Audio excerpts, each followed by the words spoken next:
تو معاشرے کی بنیادیں ہل جائیں گی. اب یہ معاملہ ہو گیا. اس کے بعد اگلا سوال یہ تھا کہ جب یہ انہوں نے کہا کہ آپ جائیں جی 2014 کے دھرنے کے یہ سب کس نے کرایا, تحقیقات کی جائیں, باقی ساری باتیں ہوئیں. تو اس کے بعد اگلی بات تھی کہ کیا اس وقت کوئی ٹاکس ہو رہی ہیں, کوئی بات چیت ہو رہی ہے یا کوئی بات چیت ہو سکتی ہے.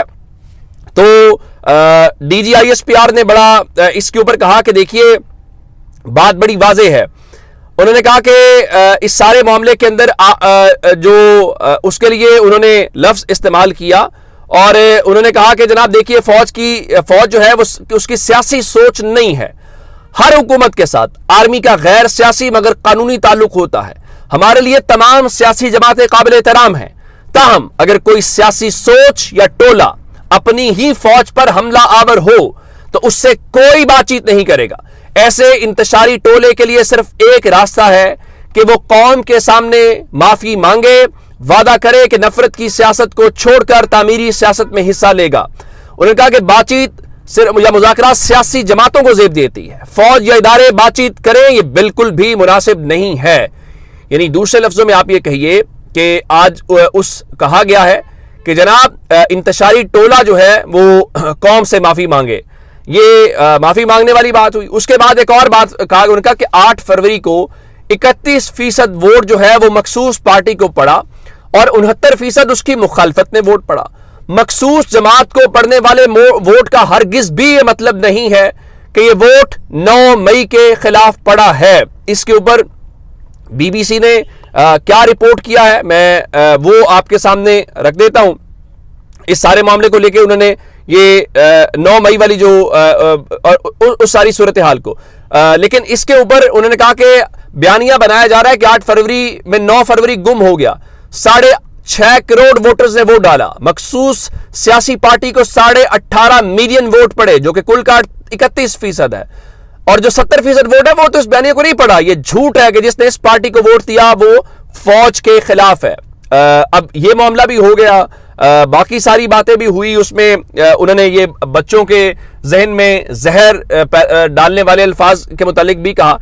اب مسئلہ یہ ہے کہ اگر تحریک انصاف کے خلاف 69% ووٹ پڑا ہے تو مسلم لیگ نون کے خلاف 76% پڑا ہے, پیپلز پارٹی کے خلاف 87% پڑا ہے, تو اس کا مطلب ہے تحریک انصاف کے خلاف سب سے کم ووٹ پڑا ہے. اب یہ سارا معاملہ ہوا تو پھر بہاول نگر والے واقعے کی اوپر گفتگو ہوئی اور اس کے اوپر D G I S P R نے کہا کہ پولیس اور سیکیورٹی حکام نے اس کو دوستانہ طریقے سے حل کر لیا تھا اور پراپوگینڈا کیا گیا, جھوٹ ڈالا گیا, فوج سے جڑے ہر واقعے پر جھوٹ پھیلا کر بدنام کیا جاتا ہے. یعنی انہوں نے اس کے اوپر کہا کہ دیکھیے یہ ایک لحاظ سے جو ہے وہ پراپوگینڈا کیا گیا. اب اس کے اوپر جو D G I S P R کی پریس کانفرنس ہے, بہت سارے لوگ کہہ رہے ہیں کہ بنیادی طور پہ یہ مسلم لیگ نون کا اور حکومت کی ناکامی ہے کہ D G I S P R کو بہت سارے معاملات کے اوپر آج کھل کے خود آ کے بولنا پڑا ہے. اس کے بعد تحریک انصاف کی بھی ایک پریس کانفرنس آئی ہے اور تحریک انصاف کی جانب جو سیکرٹری اطلاعات رؤوف حسن ہے وہ بولے ہیں.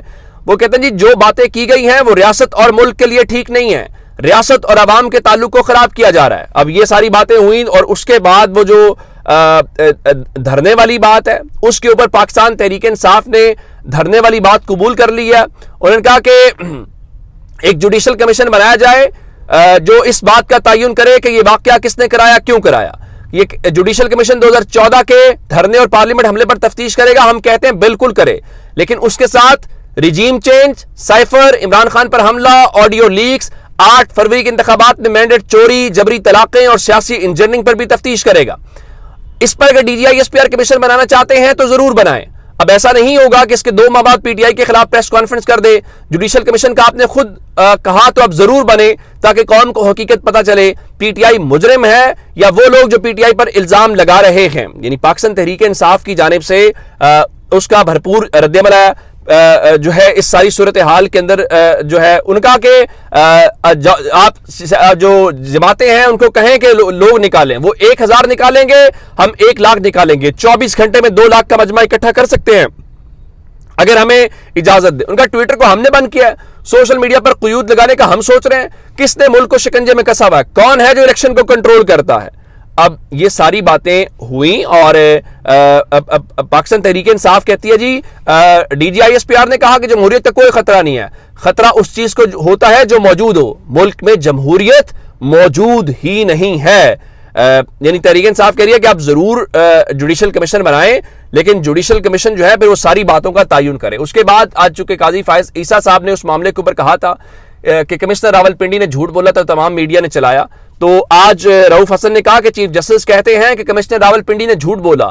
وہ کون سا قانون ہے جس کی بنیاد کے اوپر بغیر انکوائری چیف جسٹس کھڑے ہو کر یہ کہہ رہے ہیں کہ کہاں ہے وہ شخص جو کمشنر تھا, کس نے اس کو اٹھایا؟ یہ سوال آج میں نے بھی اس میں کہا تھا کہ قاضی فائز عیسیٰ صاحب جو ہیں وہ ضرور, اگر ان کو کمشنر کی سٹیٹمنٹ پسند نہیں ہے تو وہ اس کے اوپر ضرور بولیں, لیکن اس کے ساتھ جو ہے وہ یہ تو نہیں کہہ سکتے نا کہ کمشنر کی تحقیقات بھی نہ کی جائیں, اس کے متعلق علم بھی نہ ہو اور اس کا آپ جھوٹا بھی کہہ دیں. تو پھر سیاسی جماعتیں جو ہیں وہ سوالات تو کرتی ہیں اور سیاسی جماعتیں سوالات بھی کر رہی ہیں. اب پتہ نہیں اچانک یہ سب ان سب کو ہو کیا گیا. اپنا بہت سارا خیال رکھیے گا. خدا حافظ.